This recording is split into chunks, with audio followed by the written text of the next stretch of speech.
नमस्कार दोस्तों, जैसे कि मैं पहले भी बता चुका हूं और एक वीडियो में मैंने जिक्र किया था कि चक्रवर्ती सम्राट होता क्या है, कैसे माना जाता है कि चक्रवर्ती सम्राट है, चक्रवर्ती का मतलब क्या होता है। चक्रवर्ती सम्राट के बारे में छोटी सी एक इन्फॉर्मेशन बता देता हूं, जो कि चक्रवर्ती सम्राट बनते कैसे हैं और चक्रवर्ती सम्राट थे कौन। अशोक सम्राट को भी चक्रवर्ती सम्राट कहते थे, महाराज विक्रमादित्य भी चक्रवर्ती सम्राट थे, महाराज हर्षवर्धन भी चक्रवर्ती सम्राट थे। चक्रवर्ती सम्राट किस तरह से होते हैं मैं बता देता हूं एक छोटे से शॉर्ट वीडियो में।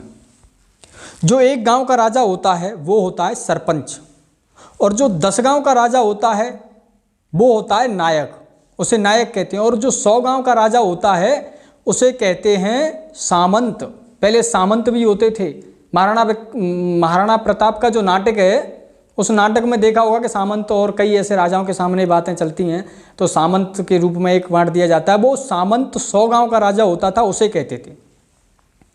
जो 1000 गांव का राजा होता है वो होता है राजा, और जो 10,000 गांव का राजा होगा वो होगा महाराज, और जो 1 लाख गांव का राजा होगा उसे कहते हैं सम्राट।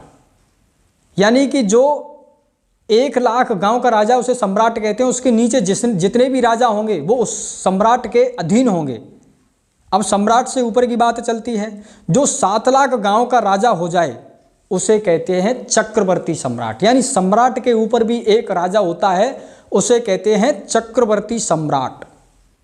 भारत में लगभग 7 लाख के लगभग ही गांव रहे थे शायद। तो महाराज विक्रमादित्य भी चक्रवर्ती सम्राट थे, और चंद्रगुप्त मौर्य भी चक्रवर्ती सम्राट थे। ये एक के ऊपर एक राजा होते हैं, उन्हीं को हम चक्रवर्ती सम्राट कहते हैं।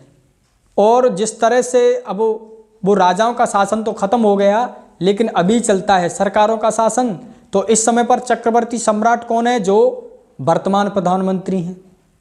इस तरह से ही पहली जो प्रक्रिया चली आ रही थी, राजाओं का नाम हटा करके एक प्रधानमंत्री या मंत्री में रख दिया गया है।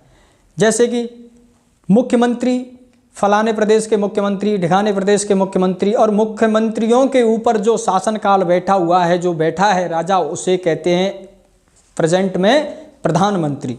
चक्रवर्ती सम्राट ये होता है। नमस्कार।